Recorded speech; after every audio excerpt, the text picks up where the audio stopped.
Welcome to the Dr. Clement Ligoure podcast. I'm your host, Shawn Smith. In this special three-part series, we explore the remarkable life of Dr. Clement Ligoure, the first registered Black physician in Nova Scotia, a man whose journey connects the Caribbean, the United States, and Canada. All stories have a starting point, and before he became known as the doctor of the Halifax Explosion, Dr. Ligoure's path began in Trinidad, defined by ambition, intellect, and a grounded belief in possibility. Today in episode 1, Journey to Nova Scotia, we retrace and explore his early years from growing up in Trinidad to migrating through the United States and earning his medical degree in Ontario. This also includes his arrival in Halifax, where he contributed to the Atlantic Advocate publication, involvement with the No. 2 Construction Battalion, and establishing his own private hospital. It's a story of perseverance, navigating systemic inequities, and the pursuit of excellence against all odds. To understand Dr. Ligoure's story, we must first understand the movement of Black people across borders at that time and the systems they encountered along the way. To understand the world Dr. Clement Ligoure was navigating before he ever arrived in Nova Scotia, we spoke with Graham Nickerson. Graham completed his Master's of Arts in Historical Studies in 2022 and is currently working towards his PhD in Black History at the University of New Brunswick. Yeah, my name is Graham Nickerson. I'm a Black Loyalist descendant, a descendant of the No. 2 Construction Battalion. I'm currently a PhD student at UNB studying Black Loyalist history and the history of the Black Atlantic. So I do a lot of public history, mostly, I guess, sort of whatever I come across. And there is now, I can tell you this morning, I added the hospital to Historic Places Days so that we have that place captured and people will know where it is. I mean, people do know where it is, but casual explorers will be able to find it and look.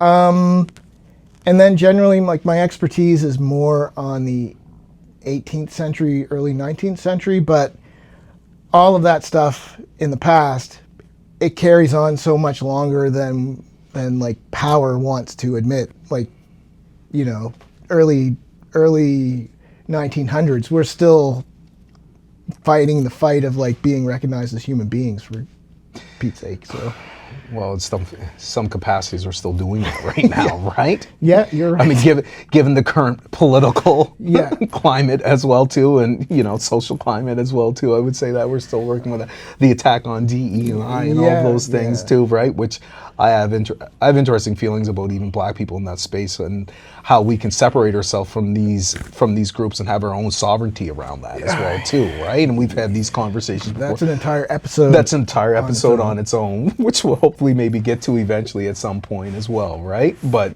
I think it's important to take a step back, and I think one of the things that we want to do is try to paint a picture of Dr. Clement Ligoure's journey, essentially, to Nova Scotia, and talk a little bit about where he's from, but also give context to kind of like, I would say more the social, political, economic situation then as well too, right? So we know he came from Trinidad. What would Trinidad have been like then for a Black individual growing up? And we know some of the research looking at his family and things like that. He came from a larger family. It seemed like his family was well established as well too, right? So like, can you paint kind of the picture what it would have been like around in the late 1800s, like socially, politically, and racially there as well? Sure. Okay, so I would start with a comment on us and on Nova Scotia society and sort of even today the kind of cultural place where we are, where we have like completely separated ourselves from the Caribbean. Right. And if truth be told, we would tend to look down like, those Caribbean countries down there. Yep. Not fully acknowledging just how much influence the Caribbean had on Nova Scotia. Knowing all the waves of migration and the mass exodus and as well, right? Economic engine that drove most of the business in this province. Yeah.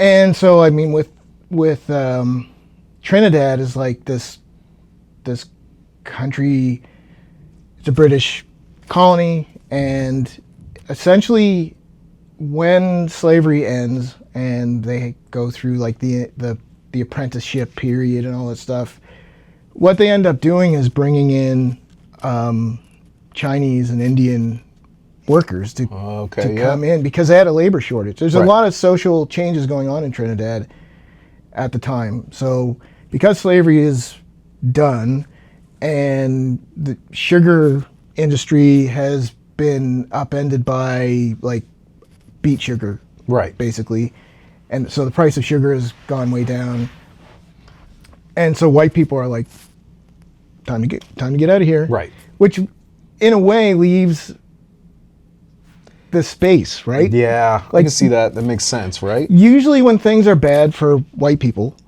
they're good for black people. Like, just if you look at all the events when there's an aspect of the thing. I wouldn't say like World War I was because there's still the colonial construct afterwards when they it creates a vacuum for agency and mobility within the black community. So like you said, that the Ligoure family came from money. I hadn't read it, but I assume that they did because they had some type of money. Because there was a middle class that kind of filled the void of the white sort of planters who were going back to the UK. Okay, yeah, that makes sense. And the lower echelon of Trinidadian society was being filled by, unlike other places where it was still black people, it was Chinese and Indian or Southeast and East Asian people coming in. And so we did that here too, right? With like Odin BC, when the railroad, right, as well too, right? So the idea is that after the Haitian Revolution, there was this idea of like breaking up black solidarity, right? Like, and bringing in other intermediaries so that you wouldn't have like this complete black hierarchy that focused on fighting white establishment. Okay, that makes sense, right? Yeah. So you bring in other people, you create division, racial animosity, then you break up a society, and they're not going to come together to fight the colonial power. Right. So then there wasn't a lot of opportunity in Trinidad for people who were trying to make more money. Okay. So the best options were either the cities in North America or within industries in like the continental North America, which is like the draw of like New York City. And it wasn't just Trinidad. I mean, plenty of Nova Scotians were like, I can make more money in the States, in New York City, in Boston, Bangor even, and off they went. Right. So I kind of jumped ahead there, but it's true, because when I started thinking about this critically, it's like, well, why would you leave the Caribbean, right, at the end of the day? But there was that economic opportunity and that kind of promise, again, of, and we see that narrative again, right? The promise of free land, economic opportunities as well too. So that's one of the primary reasons that a lot of what I would say is black individuals would leave the Caribbean countries in that sense, right? For economic opportunities, things of that nature too. So for poor workers, there is no sugar industry anymore. Yeah. And they're being undercut by the immigration of Asians into the economy. So those industrial jobs look pretty good. For the middle class, they're educated. Right. So again, there's not an opportunity really for a whole cohort of educated middle class black people in Trinidad there's only so many opportunities there. So they could come into other places on the mainland and within the black community take up positions of a much more vertically mobile position. And you see that across the Maritimes, where you see these black families that are mainstays in the community, and you dig a little bit and they're from the Caribbean. Yeah. And that's always the connection, right? When you look at it, at the end of the day, we're always connected to the Caribbean in some capacity in that sense, right? And one of those things as well too was like the education level, right? So I think about Dr. Clement Ligoure's early life, but being educated and leaving, but like the colonial construct there, and how would that have shaped his view on becoming, and this is one of the things I'm trying to figure out, why he wanted to become a medical professional in that sense, right? So how would that construct shape his view on things from that perspective? See, that's that's a fantastic question, and that I think is where you have to get into like intellectuals like W.E.B. Du Bois and Booker T. Washington. Booker T. Washington. Booker T. Washington. Right? Yeah. Is how are black people going to advance in society? Well, Booker T. Washington is like, well, get a good factory job, and it, like, if you can earn $1 a day, you're worth $1, and that's one side of the argument. W.E.B. Du Bois is like why, if you have an opportunity to study poetry as a black person, why would you not take that opportunity? If you can have a chance to be a doctor, why would you not try and be a doctor? Yeah. You're educated, clearly you're intelligent, and at the time, New York City is seeing, so within the black community broadly, there it's more liberal. Is it seen more as it's being more liberal in that sense? We're just before the Harlem Renaissance. Yeah. So we're having black Canadians moving into the industrial cities. You're having people from the Caribbean moving into industrial cities, and you're having people from the American South. Right. The early arrivals Okay, that into makes these, sense. getting away from Jim Crow. Yeah. And so you're getting probably the people with the most foresight, the people who are mostly motivated, who have the most opportunity, and probably who presented the majority of the threat back in their original, Right. especially for the American Southerners. So, of course, you're going to see this flourishing, if allowed to go on its own. You're going to see a flourishing of this hybrid culture and all of these people who are quite capable and intelligent. Right. Like Ligoure, right? Yep. So again, why would you not? And he has a really good British education. Yeah, which kind of sets him apart at that point too, right? And so I love the thing that what you said there is about like kind of the black identity being formed from variety of different points there. But when we start thinking about the networks, and I would say more community networks, what were some of the like kind of founding institutions, right? That you would have said, like, we talk about education, but there's other things as well too, like religion that we don't talk about. Religion, right? Sports, Right. entertainment. Oh yeah, that's right. Because I found early on in his life, I guess he was an avid boxer. Yeah, that's right. Like he boxed, and like that's another connection to Nova Scotia as well too, right? In our boxing history, right? So some of these things, but it talks about the ways that you can potentially get out, and I start thinking about Sam Langford as an example, like from here as well too, right? And I think if as black Nova Scotians or African Nova Scotians, and this is I'm not telling you anything you don't know, but for Maybe the listeners. But listeners who have this feeling of like, every time I think about Nova Scotia, what I was taught conflicts with what I start to find out when I actually look at my own family and the past, is that, like, I look at my own family tree and they're like, I have relatives who were at the end of the 1800s, early 1900s living in New York City. Nobody talks about that stuff. I know. Yeah, and it's the disconnect, right? It's the lack of absence of our history that kind of, well, it impedes you from knowing things, like the way forward. And like, we're talking about the first registered black physician here in Nova Scotia.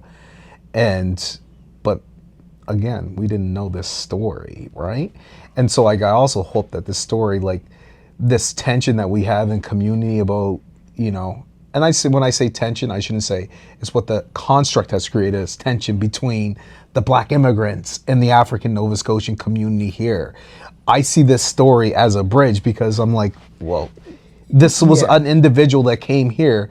I can only imagine at that time, and there would have been more black people here too. This is what I keep thinking. They would have came here and they would have been like, come on in.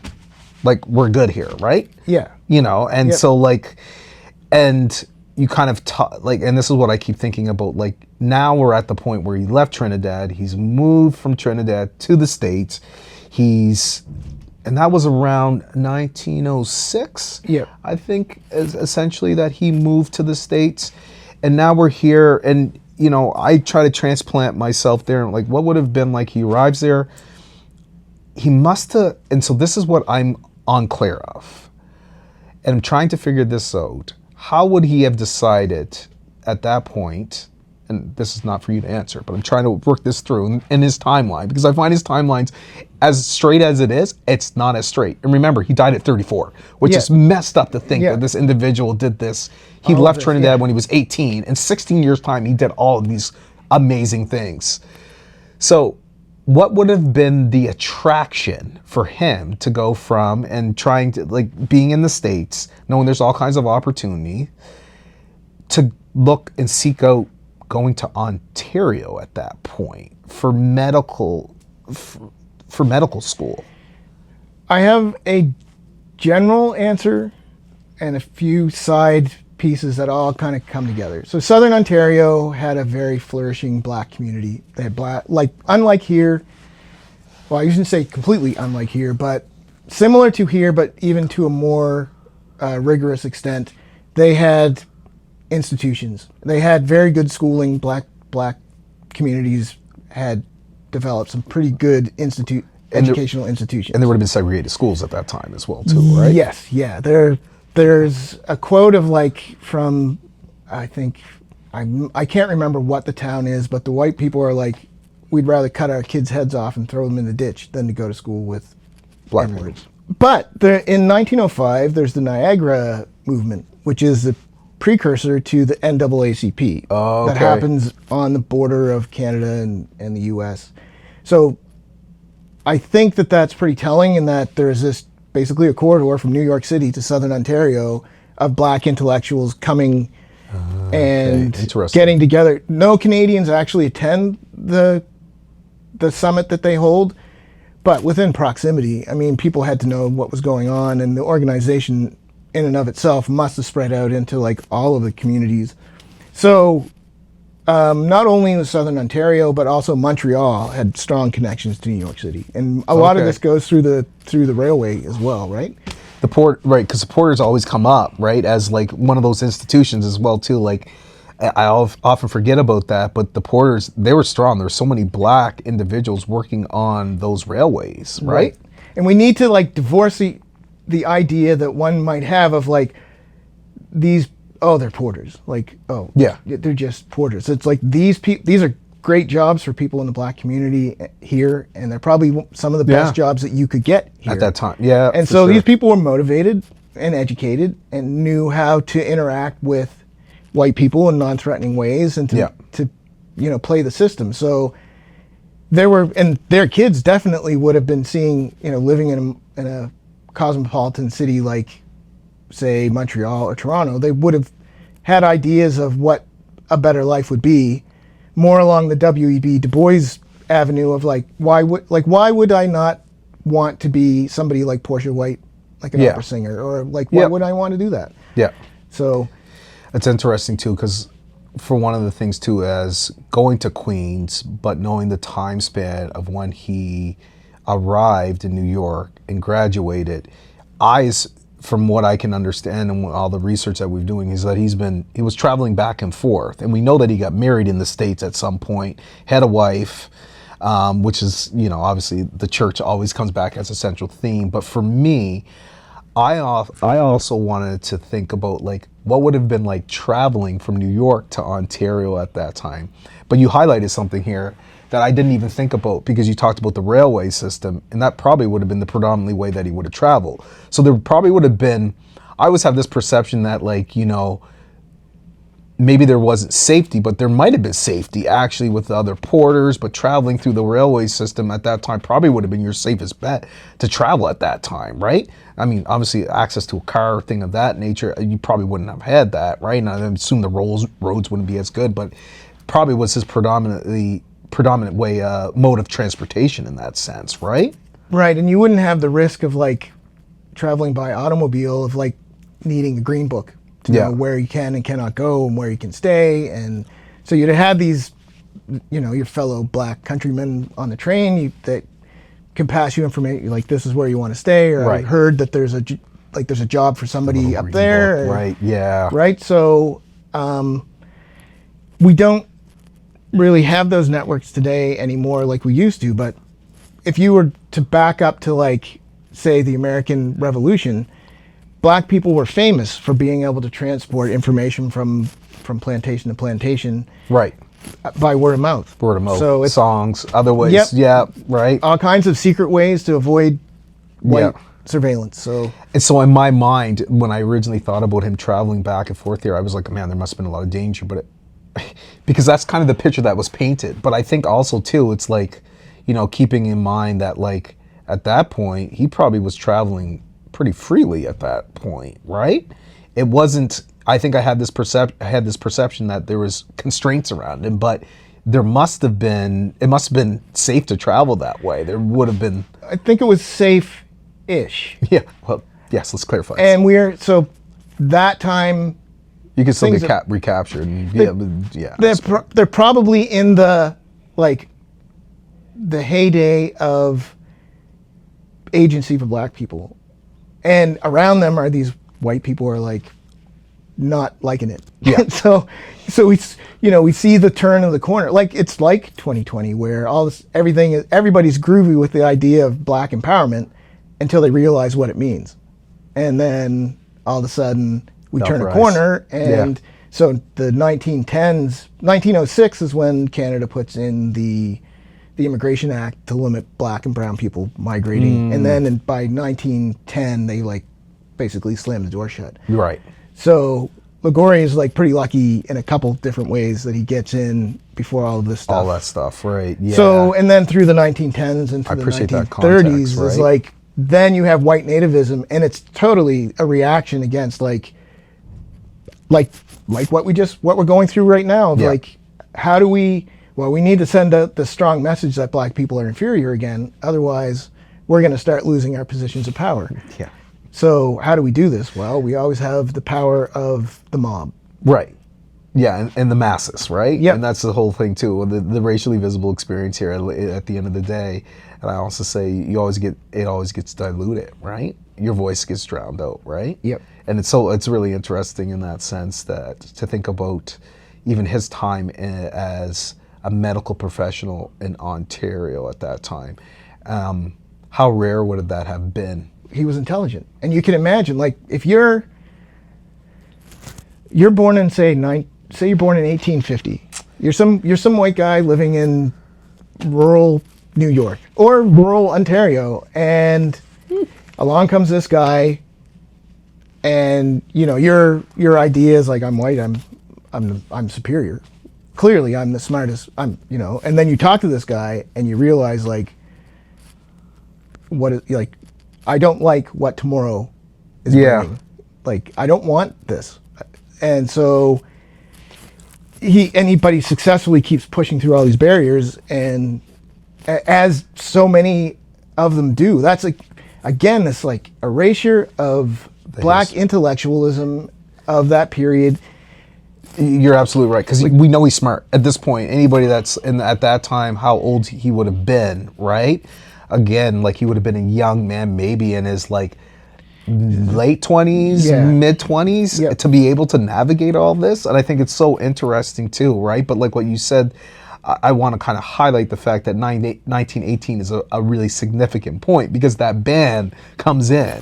Yeah. And so I think what we see in the course of history is that through laws, legislation, and policies, we're able to enact things to impede what I would say any type of self-sufficiency or liberation or anything to that extent for black people more broadly.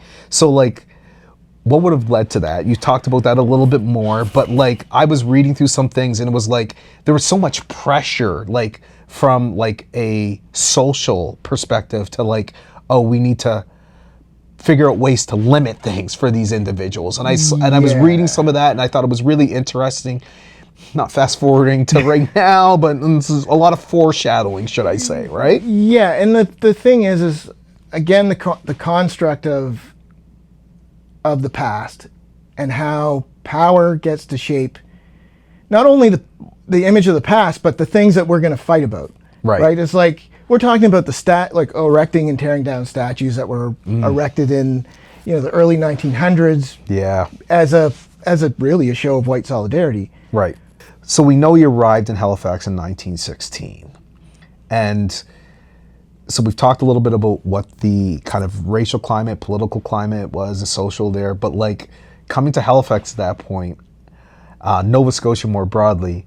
Can you paint a picture of what that would have been like in 1916? And knowing the 4 waves of migrations, like I would have thought, like, thinking about this, people forget how many African Nova Scotian and Black people were here at that time, right? Yeah. So let's see. We'd have like great-grandchildren of the Black Loyalists living here. Right.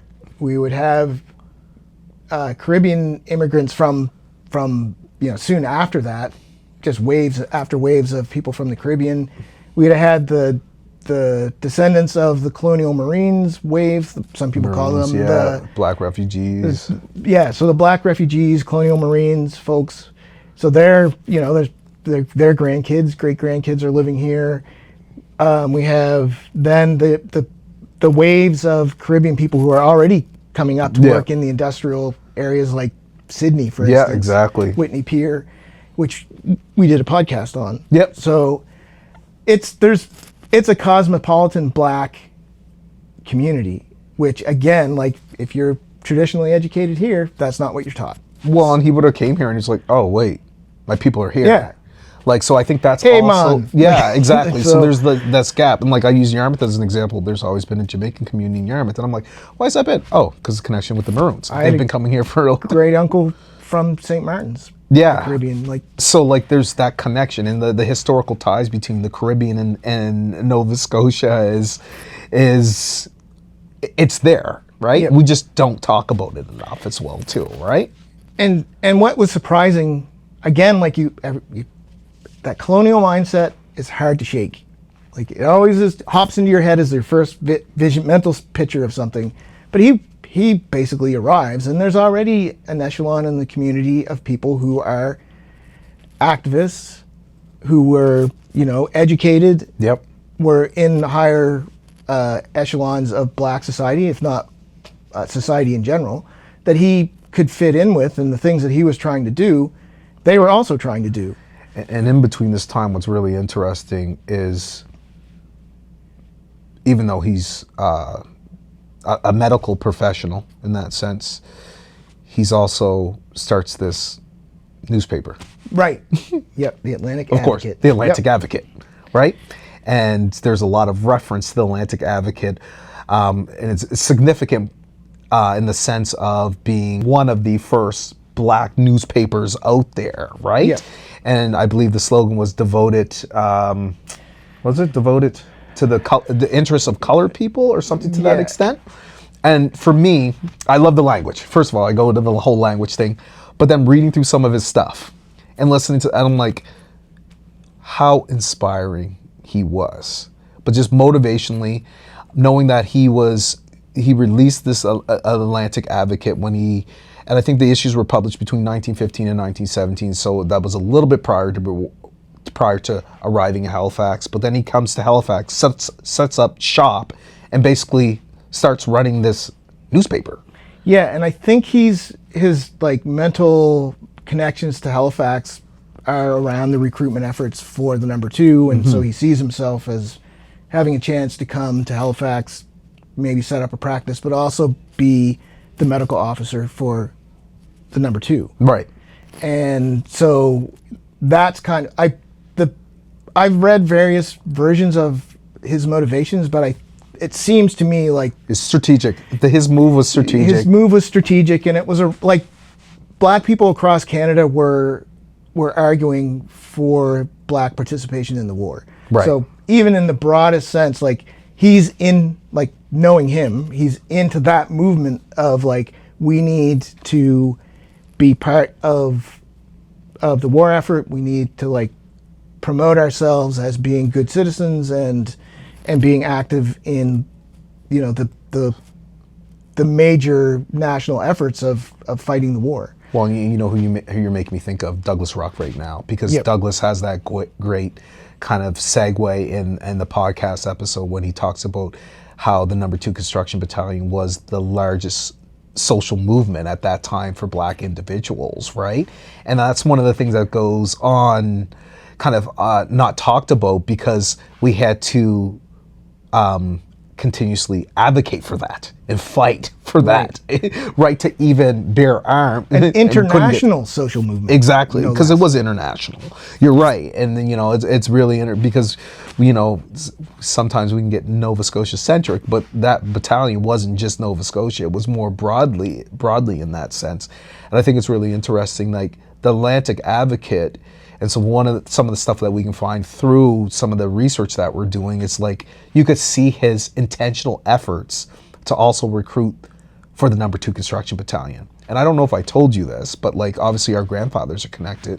But one of the interesting things is that when I spoke to Hal Davison's great uncle, I can't remember his uncle name, he was a pastor at the Disney Chapel I don't have the numbers, 1923 to 1928. You know who succeeded him after? My grandfather. Right. So as I'm piecing this all together, I'm like, Dr. Ligoure was going around to all these, and so the African Methodist Church was really important at that time. It was large, right? So he's going around to all these churches, and that's where a lot of his recruitment was taking place, but he was also promoting it through the Atlantic Advocate. Mm-hmm. And if you start seeing that, like the Atlantic Advocate, how that was published, and I believe it was across Canada, but also went down into the States as well too, just the breadth of knowledge, but the impact it had to bring community together as well too, right? And I think that's one of the things we don't talk to about, like from, you talk to about being a public historian, but also the stuff like the ability to write and to express yourself. Him doing that and opening up all those doors was pretty amazing as well too, right? Yeah, and it created a target for those people, again, like along those ideas. Like, why wouldn't I want to be able to be a good writer? Like, why wouldn't I pursue literature as a calling if that's what I'm interested in? I don't have to be tied to a capitalist version of I'm only worth the amount of money that I make somebody. So, and I think that's when you look at the Black community going back, like travel writers coming to Nova Scotia wrote about Black people, and like the idea was, if you look at like the Dalhousie report and like his statement of like Black people don't work unless you basically unless you coerce them to. Yeah. But what they're saying is like, I only have to work so hard to make enough, and then the rest of the time is mine. So like, why would I work my life away when I can enjoy my life? Well, the other thing too is that all this, looking at him, like I just think it's so fascinating. Like I think about this individual as like kind of like a socialite as well too. Like he's doing all of these things in community, and you can see some of that stuff, like hosting dances, fundraisers, all these interesting things to bring community together. And so like that debunking that myth about our community's not, well, that's proof of it. Yeah. He's bringing people together, and I also say bringing white people together as well too with this. But I also, something that when we talked about like this whole notion around like him coming here, buying a house, and it's right off of North Street, but like this Black middle class that you're talking about, he had money, and he had money when he left Trinidad, but he was able to still do that while he was here. And I think this is one of the things for me that's really interesting. You've kind of talked about the Black middle class, but kind of like changing that narrative in that sense that like there were people that were moving things and doing things and being self-sufficient in that sense. And then one of the things I laughed at you when we were talking earlier, you said to me the comment about him going to court. Like, well, like obviously he went to court. If he went to court, somebody cared about him. There's enough to be cared about in that sense, right? Yeah, he was being noticed. Yeah. So, like, can you talk a little bit more about the Black middle class a little bit and what that would have probably looked like? So, what I would say is like, there's a lot of work out there for scholars to do, even like undergrads to like just start picking people. Yeah. And like getting into like just, I'm sure the research in this project in and of itself, you're like, there's so many strands that you could follow. And that's where we are, is the strands still stick out and you can follow them and build a comprehensive idea. But I know the comment would be like, we look at the number 2 construction battalion and we turn them into a bunch of uneducated peons, essentially, based on what we've been taught, or the absence of anything else. And these people were like your grandfather.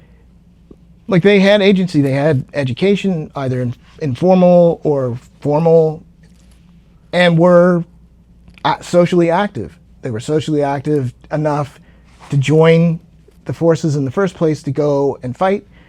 They also organized themselves for the reunion. I think in 1920 they had a reunion in Ontario, and then of course they disappear until the 80s. Yeah. When Lindsay Ruck does his Calvin Ruck. Calvin Ruck. Yeah. Ruck. But they also, the church and the veterans form, I think they form a branch of the NAACP here in Halifax. And there's a photograph out there of like the veterans in I think the 1940 or whatever, and they're like these guys are sharp dressed, and they're, which also brings back to home in terms of the ties of like the Pan-African movement more broadly as well too. And I think it's interesting that I often say this is that like people look at Nova Scotia and I kind of laugh because like it is a destination for Black identity and liberation in that sense as well too. We don't think about it through that lens, but he touched on so many different aspects in that sense, right? well, I think Ligoure sets up a hospital, and I think that is essentially an equivalent of so Ligoure's hospital is an equivalent of the kind of programs that Marcus Garvey, like the Black Cross, Black Star Lines. And so it's like, okay, you won't let me be a doctor within the white establishment, I'll create my own establishment. And I think that's an amazing thing, right? Too, the same thing with the newspaper. I'll create my own Black newspaper. I'll create my own medical clinic, right, as well too. But that talks volumes about, like you talked about segregation, right, and how you were he was excluded from that, and he decided to move on that. What was the name of his clinic? Amanda, I can't remember. Amanda Private Hospital, right? Yeah. So to set up that hospital, but also too, like it sounded like it was almost like, I don't want to say it's like a billet, but he was accepting people left and right into the hospital, like bringing community in that sense. And if you think about it, this is kind of significant because the next major thing that would happen would have been the Halifax Explosion. And the Halifax Explosion, that left a huge void in terms of, I guess, services, essentially, at the end of the day, right? You know, if you think about the Halifax Explosion in this sense, what stands out to you in that sense? Because I know you and me had some, but really understanding, like, every time I look at, like, the magnitude of that, but the devastation after, and, like, my personal connection, I have a great uncle that died in the Halifax Explosion, but what is it that stands out to you about the Halifax Explosion, especially around Black people being excluded from that conversation? Because we know places like Africville were impacted by it, right? Yeah, my knowledge of the Halifax Explosion is pretty much the same as my knowledge about everything else we talked about. It's just, it happened. I kind of just sort of like, oh, it's this bad thing that happened. Didn't really think about it in terms of like the human cost and the experience of living through it, and I was aware a little bit of like how the Black community was impacted through like reading a few papers related to it, but that's kind of where it all comes together is like, yeah, the Black community, Africville was impacted by it. The Black community in the North End, their houses were destroyed or damaged as well, and there's very little documentation around that, right? Yeah, and then they were, you know, the race of the lens of race plays with the compensation and how the Black people are disenfranchised from rebuilding, and it basically leads to the gentrification of the North End. Right. So then and that would be where the end of, like, I would have thought, yeah, I know a fair amount about it, but that would be the end of my knowledge. Yeah. And Ligoure wasn't part of it. Yeah. So then you add his presence and the key role that he played in the aftermath. The recovery. Right? Yeah, the aftermath of all this, right? And having read I mean, I'm skipping ahead, but then reading about like the black rain, right, of the chemically laced rain that comes down after the mushroom cloud. I don't know where I heard that, but Oh yeah, I vaguely remember hearing that. Yeah. yeah, so Yeah. Okay. there are commentators about like this chemically laced rain that falls on everyone, and then God damn. his health issues afterwards. Is it like when the directly- Twin Towers Yeah. came down? How much illness there is with first responders? Is that what you basically contributed to his lung problems? Yeah, I don't. Geez, I didn't even draw that conclusion. Yeah, that's a really good point, right? Because he was out. He was out servicing like He was people, out servicing people. and you know, it wasn't like it was nonstop.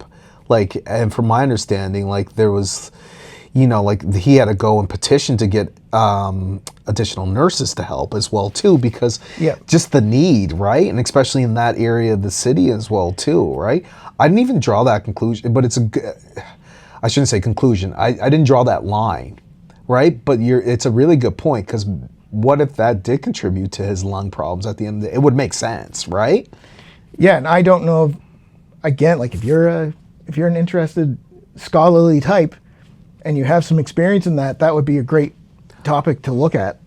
The other thing too, it's like I think it's interesting how basically, as a black person, that it's so accomplished, how you can go away later and just basically die And then disappear. and disappear. Yep. And then all of a sudden this legacy, like he was 34 years old. He was 34, right? Like in 16 years, he did all this stuff. He got his doctorate. He started a newspaper. He opened a medical profession, a medical clinic, saved all kinds of lives. Probably got A himself hero, sick. He was a yeah. hero, you know, and and then you go away and die. You go away and die, and then you disappear You just from like public consciousness. which is So if he can crazy. disappear, like how many other people are out there that we have yet to sort of like? I don't know. There's all kinds, and this is why I enjoy doing this, because we're highlighting something, and we're not putting parameters around how we're doing it. And that's the beautiful thing about podcasting and having these conversations, oral history, is to talk this stuff through, because if we don't, then we're at risk of not having these stories advance in some way. I think it's really important to get this out and make sure it's accessible. So thinking about all this, Graham, just kind of like a reflection question for you at the end of the day here. You know, what kind of, in terms of his journey from Trinidad to New York, to Ontario, to Halifax, what resonates most with you? All right, I'm going to answer that question in a roundabout way. Oh, of course you would. With the, well, it's a common theme that we often talk about. It's like, if I could go back in time to like 12-year-old me with a stack of books from black authors Yeah. from the time, and put it on a desk and say, you really need to read these. Yep. And then if you read these, you'll understand black thought, and you will be armed moving forward in your life with the knowledge that anytime you run into a difficult situation, you have a blueprint, Yep. right? Well, it's the absence of not knowing. It always blows my mind. Like just even finding out the connections. I'm connected to this individual. This individual was directly responsible. Dr. Clement Ligoure was responsible for recruiting my great-grandfather into the No. 2 Construction Battalion. Yours as well, too. All of these things are so interesting. And that's, for me, I think about me personally, what resonates with me is the fact that how community here always uplifts when we don't talk about that. Like, he couldn't have came here without community support. Right. Yep. Community, and yeah, that ring of emanating from him of networks of support within like our community, and then what you view like black intellectuals and churches and Absolutely. in Toronto or in Boston or New York, and all of these things that we were supporting each other, we were connected with each other, we were giving each other opportunities to come and do things, or we hear about a crisis in another community and we send support to them. And we just, with the population the way it is now, we just don't, I mean, we don't even, like Shelburne and Yarmouth, I know. right? It's just, Sometimes I think that we're more disconnected now than before, and I think that was I think the design of the construct erodes that connection, right? I think that's done intentionally by all this. Yeah, I got nothing else, bud. all right. That's awesome. Excellent. Great job, brother. Thank you for listening to the Dr. Clement Ligoure podcast. The Dr. Clement Ligoure podcast is made with the support of the John Bragg Award in partnership with Association of Nova Scotia Museums, Africville Museum, and the Black Culture Center. The podcast aims to educate, preserve, and deepen our understanding of African Nova Scotian heritage while highlighting the stories of individuals who have shaped Atlantic Canadian history.